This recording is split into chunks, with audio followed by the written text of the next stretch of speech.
রহমানির রহিম। মাননীয় সংসদ সদস্যবৃন্দ, আসসালামু আলাইকুম।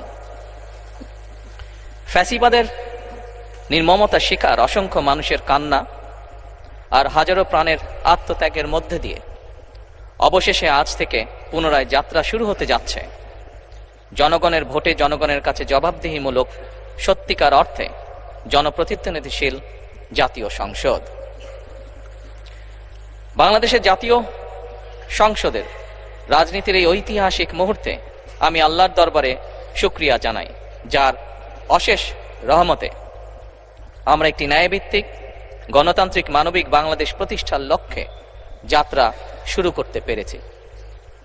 1971 সালের স্বাধীনতা যুদ্ধের থেকে শুরু করে 2024 সালের দেশ এবং জনগণের স্বাধীনতা রক্ষার যুদ্ধ সহ এই পর্যন্ত দেশে গণতন্ত্র এবং মানুষের অধিকার প্রতিষ্ঠার সংগ্রামে যারা শহীদ হয়েছেন, ত্রয়োদশ জাতীয় সংসদ শুরুর এই যাত্রা লগ্নে আমি তাদেরকে কৃতজ্ঞতার সঙ্গে স্মরণ করছি।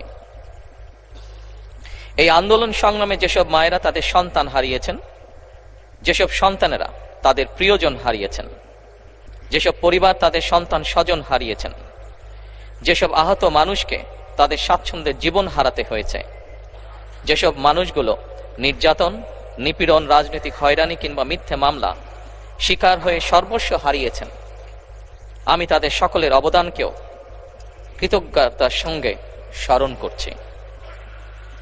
দেশের ছাত্র জনতা, কৃষক, শ্রমিক, শিক্ষক, কবি, সাহিত্যিক, সাংবাদিক, চিকিৎসক, প্রকৌশলী, আইনজীবী, কামার কুমার, জেলে তাঁতি, গাড়ি চালক, ব্যবসায়ী এবং সরকারি বেসরকারি চাকরিজীবী, গৃহিণী, সারা দেশে গণতান্ত্রিক রাজনৈতিক দলের নেতা কর্মী সমর্থক তথা সর্বস্তরের সকল শ্রেণী পেশার মানুষ যাদেরকে গুম, খুন, হত্যা, নির্যাতন, নিপীড়ন, মিথ্যা হামলা মামলা কিংবা জীবন্ত মানুষের কবরস্থান তুল্য বর্বর বন্দিশালা, আয়নাঘর কোনো কিছু দিয়েই যাদের গণতান্ত্রিক আকাঙ্ক্ষাকে রুখে দেওয়া যায়নি, যাদের সাহসী ভূমিকায় দেশে পুনরায় গণতন্ত্র ফিরে এসেছে, আমি ত্রয়োদশ জাতীয় সংসদের এই যাত্রা লগ্নে দেশের স্বাধীনতা প্রিয় গণতান্ত্রিক আমি বীর ছাত্র জনতাকে জানাই অভিনন্দন।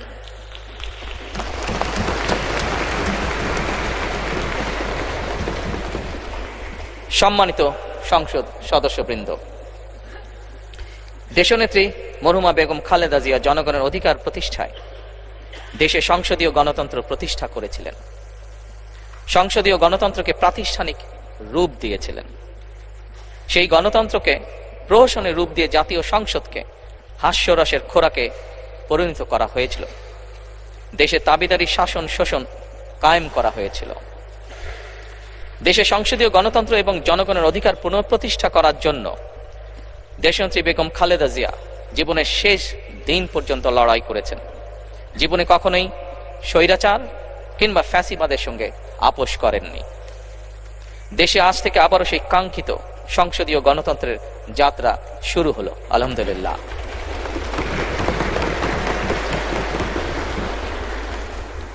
সংসদীয় রাজনীতি প্রতিষ্ঠাতা খালেদা জিয়া দেশ এবং জনগণের সাফল্যে এই শুভ মুহূর্তটি দেখে যেতে পারেননি।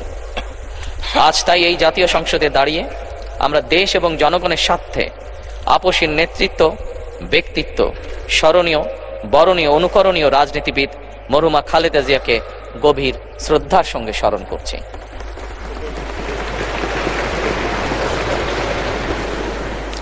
সম্মানিত সংসদ সদস্যবৃন্দ, দেশে বহুদলীয় গণতন্ত্রের প্রবক্তা এবং প্রবর্তক, স্বাধীনতার ঘোষক শহীদ প্রেসিডেন্ট জিয়াউর রহমানের একটি উক্তির কথা আপনাদের সামনে আমি স্মরণ করতে চাই।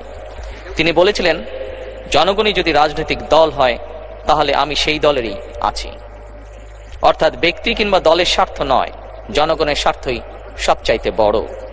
এটাই বিএনপির রাজনীতি।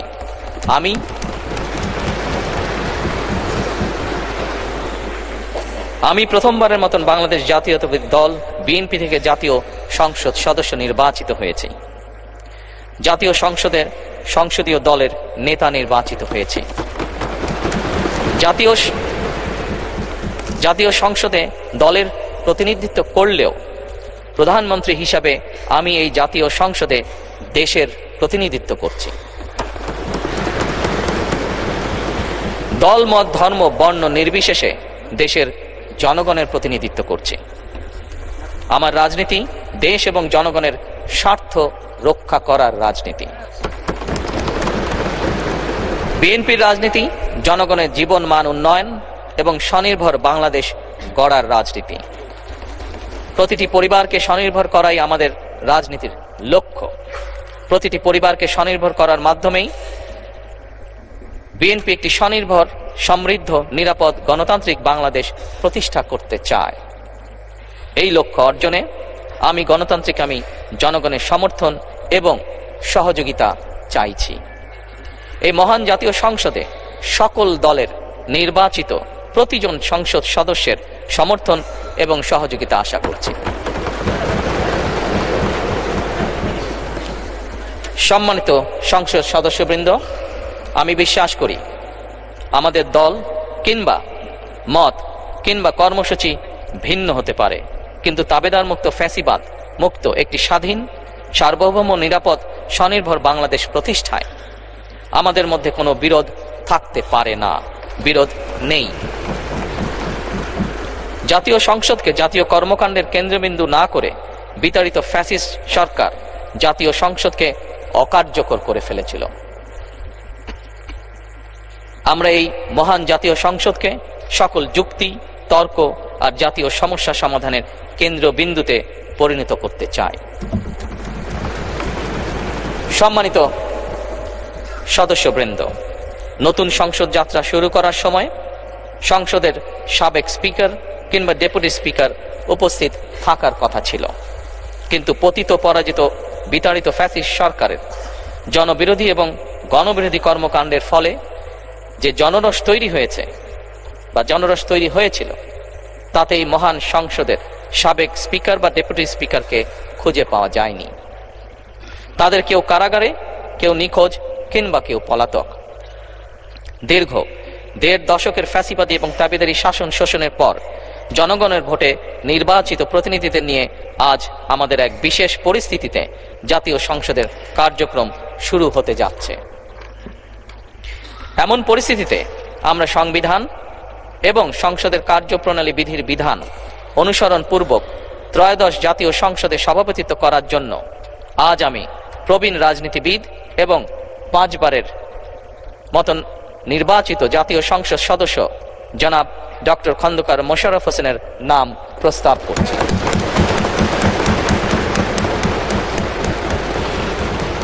সম্মানিত সংসদ সদস্যবৃন্দ, আমাদের সংসদীয় রীতিনীতির ইতিহাসে এই ধরনের পরিপ্রেক্ষিত নজিরবিহীন নয়। 1973 সালে তৎকালীন প্রধানমন্ত্রী মরহুম শেখ মুজিবুর রহমান ওই সংসদের সদস্য মাওলানা আব্দুর রশিদ তর্কবাদিসের নাম প্রস্তাব করেছিলেন এবং তার সভাপতিত্বে বাংলাদেশের প্রথম সংসদের প্রথম অধিবেশন শুরু হয়েছিল। আমি জাতীয় সংসদের সকল সম্মানিত সদস্যকে স্বাগত এবং ধন্যবাদ জানাই।